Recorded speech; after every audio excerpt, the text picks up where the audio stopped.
ہم زور زبردستی کے قائل ہی نہیں ہیں. کسی کو اغوا کر کے لے جانا, اٹھا کر کے لے جانا, زبردستی بہو بنانا, اگر یہ کام ہو رہا ہوتا تو پتہ نہیں سب صفایا بھی ہو چکا ہوتا. ایسا نہیں ہے میرے عزیزو.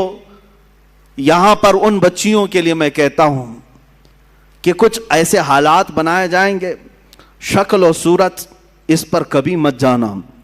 فرمایا گیا کہ ایک نوجوان کی شکل میں شیطان آتا ہے, ابلیس لعین ایک خوبصورت نوجوان کی شکل میں آتا ہے عورتوں کے پاس, اچھے بال, اچھا چہرہ, اچھے کپڑے, جو اپنی طرف موہ لے. تو لڑکیاں اگر شہوت کے ساتھ اس کی طرف دیکھنے لگ گئیں تو فرمایا گیا النظر سہم من سہام الشیطان, یہ آنکھ جو ہے شیطان کے تیروں میں سے ایک تیر ہے. نظر جو پڑتی ہے, شہوت کے ساتھ جو نظر گئی, شیطان وہاں تیر چلا دیتا ہے. جو نوجوان تمہیں بھا گیا, یہ ضروری نہیں کہ وہ انسان ہی ہے, وہ شیطان بھی ہوتا ہے. شیطان کوئی لمبے سینگ والا, بڑی پونچھ والا, پر والا نہیں ہے کہ ایسی شکل میں آئے گا تب تم ڈر کے بھاگو گی. شیطان تو ایک اچھے نوجوان کی شکل میں بھی آتا ہے, خوبصورت لڑکوں کی شکل میں آتا ہے, اور مردوں کے پاس خوبصورت لڑکیوں کی شکل میں آتا ہے. جب یہ بہک جاتے ہیں, گناہ کر لیتے ہیں, تب چلا جاتا ہے, بھاگ جاتا ہے, اچھے اچھے پرہیزگاروں کی شکل میں آ جاتا ہے اور تمہارے ایمان کا سودا کرنے لگ جاتا ہے. میرے عزیزو, بنی اسرائیل کی وہ حکایت مجھے یاد آتی ہے جس میں اس نے ایک بڑے عابد کا تقوی بھسم کر دیا. بہت بڑا عابد, نیک, اپنے صومعہ سے نکلتا نہیں تھا. صومعہ اس کو کہتے ہیں جہاں عبادت کرنے کی جگہ ہوتی تھی پہلے بنی اسرائیل میں, اس کے باہر وہ کبھی نہیں نکلتا تھا. 4 بھائی تھے, ایک بہن تھی قریب میں. وہ چاروں بھائی تجارت کے لیے جا رہے تھے, بہن اکیلی گھر میں تھی. کہا کس کے حوالے کر کے جائیں گے؟ تو اس عابد, اس پرہیزگار شخص کے پاس آئے چاروں بھائی. کہا ہم اپنی بہن کو چھوڑ جا رہے ہیں, آپ صرف خیال رکھنا, آپ نظر رکھنا. اس نے کہا ہاں ٹھیک ہے. وہ چلے گئے. نظر رکھنے والا عابد, نظر رکھنے والا عابد نکلتا نہیں تھا. ایک دن ایک بزرگ آئے, وہ بزرگ یہی ابلیس لعین ہے. آ کر کے اس نے دروازے پر کہا کہ تیرے بھروسے ایک نوجوان لڑکی کو چھوڑ گئے ہیں, وہ گھر میں بیچاری اکیلی پک رہی ہوتی ہے اور بہت زیادہ اکتا جاتی ہے, کبھی کبھار بات تو کر لو, سو خیریت تو پوچھو. یہ اپنے صومعے کے دروازے تک آیا بس, اور وہاں سے اس کو پکار کر کے کہا. وہ لڑکی اپنے دروازے پر آئی, ایک دوسرے کو دیکھا اور بات چیت کیا, خیر خیریت پوچھا, یہیں تک تھی بات. لیکن شیطان یہیں سے اپنے کام شروع کرتا ہے. اس کے بعد دوسرے دن یہ عابد اور بات چیت شروع کر دیا. یہاں سے یہ سلسلہ اتنا بڑا کہ اس کے اندر عبادتوں کی جو طلب تھی وہ کم ہونے لگی. اب یہ اپنے صومعہ سے نکل کر کے اس کے گھر بھی جانے لگا, جا کر کے گھنٹوں بات چیت کرتے رہے. وہ وقت بھی آیا جب اس نے اس کے ساتھ زنا بھی کر لیا, اس ایک نوجوان خاتون کے ساتھ, کیونکہ یہ شادی نہیں کرنے والا تھا. پوری قوم کے نزدیک یہ نہایت عابد ہے, پرہیزگار ہے. زنا ہو گیا, حمل بھی ٹھہر گیا. اب کیا کرے؟ نوجوان لڑکی کے ساتھ ایسے معاملات ہوئے ہیں, ڈرا. وہی ابلیس آیا پھر بزرگ کی شکل میں, کہا دیکھو بہت بڑا معاملہ ہو جائے گا, اگر تم یہ معلوم ہو گیا تو پوری قوم تمہارے ساتھ کیا کرے گی. کہا کیا کروں؟ کہا اس کا گلا دبا دو, مار دو اور دفن کر دو, گھر میں کسی کو پتہ بھی نہیں چلے گا. اس نے قتل کر دیا اس لڑکی کو اور دبا دیا اندر, زمین صاف کر دیا. جب چاروں بھائی تجارت سے واپس آئے, پوچھا کہاں ہے ہماری بہن؟ کہا وہ بیمار ہو گئی تھی, میں نے اس کو بہت علاج کیا, انتقال کر گئی, قبرستان میں دفن کیا, ایک جھوٹی قبر دکھا دیا. وہ روئے دھوئے, ہو گئی بات ختم. لیکن کیا یہیں پر سلسلہ ختم ہو جاتا ہے؟ چند دنوں کے بعد ان بھائیوں کے پاس یہ ابلیس آیا, کہا یہ عابد جھوٹ بولتا ہے, یہ جو عبادت کرنے والا مکار ہے یہ جھوٹ بولتا ہے. تمہاری بہن سے اس نے منہ کالا کیا, حمل ٹھہرا, تو اس کے بعد اس نے مار کر کے یہیں گھر میں دفن کیا. انہوں نے کھود کر کے دیکھا تو لاش کا پرانا بقیہ مل گیا. اب وہ واویلا مچا کہ باہر آنے کے بعد اس کو صومعہ سے باہر کھینچا گیا, اس کے کپڑے پھاڑے گئے, اس کے بال نوچے گئے, منہ کالا کیا گیا, پورا گاؤں ٹوٹ پڑا, اس کا صومعہ توڑ ڈالے, اور اس کے بعد پھر اس کو پھانسی پر چڑھایا گیا. پھانسی پر جب چڑھایا گیا تب پھر ابلیس آیا. ابلیس آیا, کہا کہ بہت بری حالت ہو گئی تمہاری, مجھے افسوس ہے, مجھے افسوس ہے, لیکن میں تجھے بچا سکتا ہوں, بچا سکتا ہوں. میں تجھے یہاں سے نکال سکتا ہوں، میرے پاس طاقت ہے. کہا کیا کرنا ہوگا بتا دے. اس ابلیس نے کہا بس تو یہ کہہ دے کہ تیرے لیے سجدہ جائز ہے، یعنی اپنے لیے. کہا کہ تم مجھے یہ سمجھ لے کہ میں آزاد کروں گا تو تم مجھے سجدہ کرے گا. کہا ہاں بالکل کروں گا، سجدہ کروں گا. کفر کر دیا. اسی وقت اس کو پھانسی پر چڑھا دیا گیا. شیطان بھاگ گیا.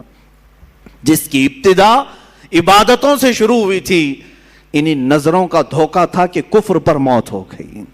یہ حکایت بھی موجود ہے. میں ان بچیوں سے بھی کہتا ہوں کہ تم اچھے گھروں کی ہوں گی، اچھے خاندانوں کی ہوگی. بہت ساری لڑکیاں یہ دلیل دینے لگ جاتی ہیں کہ ہم ان کو صحیح راستے پر لے کے آ جائیں گی، وہ مسلمان بن جائیں گے، فلاح ہو جائیں گے. تبلیغ کا اتنا ہی شوق ہے تو مجھ سے رابطہ کریں، بہت سارے میدان ہیں، میں بھیجوں گا تبلیغ کے لیے. صرف اور صرف کسی ایک لڑکے پر یہ اس طرح کے حالات بسا اوقات ہم نے دیکھا ہے کہ تمہارا دین خطرے میں آ گیا اور کفر پر موت ہو گئی. کفر پر موت ہو گئی. ابھی چند مہینے پہلے، 6-7 مہینے پہلے کا ایک واقعہ گردش کر رہا ہے، اخبارات کی سرخی بھی بنا اور بہت سارے سوشل میڈیا پر یہ گردش بھی کرتی رہی بات.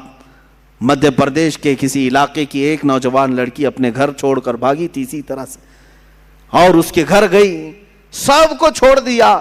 4 مہینے اس کے ساتھ نہیں گزارا. ایک دن اس نے صرف یہ کہا تھا کہ مجھے شام میں گھمانے کیوں نہیں لے جاتے. اسی بات پر جھگڑا شروع ہوا، یہاں تک پہنچا کہ اس غیر مسلم نے اس عورت کو گلا گھونٹ کے مار دیا. لڑکی مسلمان تھی، گھر واپس آ نہیں سکتی تھی، مر گئی. اور رو دھو کر کے گھر والوں نے کہا کہ بیمار ہو گئی تھی، ہم نے وہی واقعہ ہوا. لیکن پولیس کو بعد میں شک ہوا، تفتیش شروع کی، 3rd ڈگری لگایا تو سب بول دیا.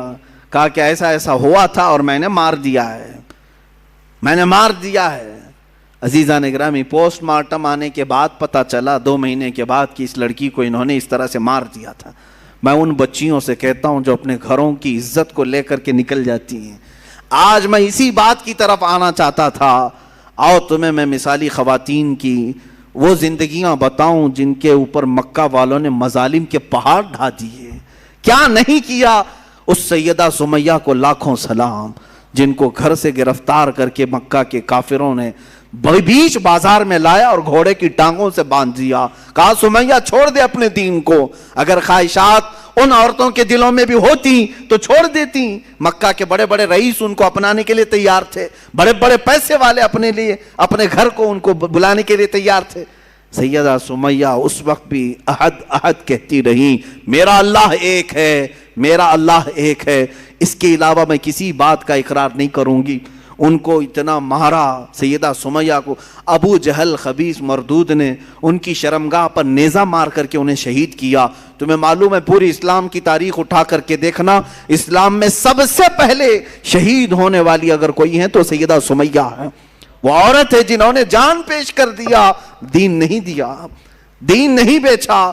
حضرت فقیہہ، حضرت نہدیہ، حضرت زنیرہ، یہ وہ صحابیات ہیں جو باندیاں تھیں یا غلام تھیں لیکن بہت ماری گئی ہیں، بہت تکلیف اٹھائی گئی.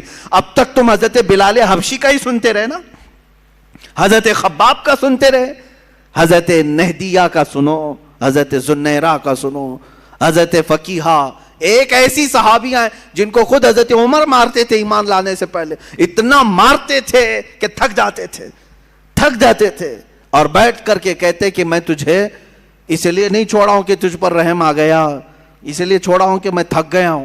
حضرت فقیہہ اس وقت بھی کہتی، عمر اگر تو ایمان نہیں لائے گا تو پھر تجھے ہر مار کے بدلے اللہ کی بارگاہ میں جواب دینا پڑے گا، اور اگر تو ایمان لے آتا ہے تو یہ مجھ پر جتنے مارا ہے سب معاف ہو جائیں گے. اس وقت کہتی تھی حضرت فقیہہ، کون عورت ہے جو مار کھانے کے بعد یہ کہے کہ تو ایمان لے آ جا؟ کون ہے؟ یہ ایک باندی تھی حضرت فقیہہ. حضرت زنیرہ ایک صحابی ایسی ہیں مکہ کی، انہوں نے حضور پاک صلی اللہ تعالی علیہ وسلم پر ایمان لانے کے بعد مکہ والوں نے اتنے تانے دیے ان کو، اتنے تانے دیے. ایک وقت ایسا بھی آیا کہ بیمار ہو کر کے ان کی آنکھیں چلی گئیں. اب تانے دینے والوں کو اور بڑا موقع ملا. پورے مکہ والے یہ کہنے لگے، زنیرہ دیکھو لات و حبل اور عزا جو ہمارے خدا ہیں، انہوں نے تجھے وہ کیا کہتے ہیں، شناپ دے دیا، یہ لوگ کہتے ہیں شراب دے دیا، جس طرح سے بھی کہتے ہیں کہ بددعا لگ گئی ہمارے خداؤں کی تجھے، تیری آنکھیں چلی گئی۔ حضرت زنیرہ ٹس سے مس نہیں ہوئی، مسکراتی تھیں اور کہتی تھیں میری آنکھیں جس نے دیا تھا اس نے لیا، تمہارے خداؤں کو تو اپنے آس پاس کی بھی خبر نہیں ہوتی، ان کی خود کی آنکھیں نہیں دکھتی، وہ میری آنکھیں کیا لیں گے۔ دوسرے عورتیں بہت جلدی ان باتوں کی طرف آ جاتی ہیں، ارے کہیں ایسا تو نہیں ہے کہ حقیقت میں جو کہہ رہے ہیں کہ فلاں کی بددعا لگ گئی، اب شگن ہو گیا، فلاں ہو گیا، ان کی آنکھیں چلی گئی تھی تب بھی وہ ایمان پر قائم تھی۔ یہاں بچے رونے لگ جائیں، 3-4 دن ستانے لگ جائیں تو آ جاتے ہیں، کہا کہ حضرت ہم نے سنا ہے کہ اس کا نام کوئی سخت ہو گیا ہے، اس کی وجہ سے یہ ایسا ستا رہا ہے، پریشان کر رہا ہے۔ پوچھا نام کیا ہے؟ کہا حسین ہے۔ کوئی سخت نام ہے؟ وہ عورتیں بھی آئی جنہوں نے اپنی بچیوں کا نام زینب رکھا، کہا حضرت نام کا تو کچھ اثر نہیں ہو رہا ہے۔ معاذ اللہ رب العالمین، اسلامی نام رکھے ہو، انت وشواس کہاں سے تمہارے اندر آیا ہے؟ ہاں برے نام اگر رکھے ہو تو پھر بدلو، لیکن اسلامی نام اگر ہیں تو بیماریاں تو آتی جاتی رہتی ہیں، ناموں سے بیماری اگر آنی ہوتی، ناموں سے ہی جانی ہوتی تو شاید ساری دنیا والے ایک ہی نام رکھتے، آج ایک ہی نام رکھتے کہ ہاں جو صاف ستھرا ہو، جس نام سے کبھی بیماری نہیں آتی، سارے لوگ وہی نام رکھتے۔ ایسا نہیں ہے، یہ اس طرح کی اندھی عقیدتیں جو داخل کی گئی۔ حضرت زنیرہ اس صحابیہ سے ہمیں ملتا، آنکھیں چلی گئی تب بھی وہ ایمان پر اس طرح قائم تھی اور کہتی مجھے ایمان لانے کی وجہ سے آنکھیں نہیں گئی ہیں، تمہارے خداؤں کو آس پاس کا ہوش نہیں ہوتا، وہ میری آنکھیں کیا لیں گے۔ حضرت ام شریک ایک صحابیہ ایسی ہیں، مکہ والوں نے، ان کے خاندان والوں نے، ان کے ددیال ننیحال دونوں خاندانوں نے مل کر کے کیا کیا جانتے ہیں؟ حضرت ام شریک کو کڑی دھوپ میں کھڑا کیا، ایسی دھوپ میں کہ جو ریتیلی زمین ہے کھلے میدان میں ان کو کھڑا کرتے، اور اگر وہ آگے بڑھتی تو کوڑے سے مارتے، اسی میدان میں کھڑا کرتے۔ کتنی دیر؟ گھنٹہ 2 گھنٹہ نہیں، 3 دن تک کھڑا رکھا۔ بھوک اور پیاس کی شدت کی وجہ سے ان کی آنکھیں باہر آنے لگ گئی تھی۔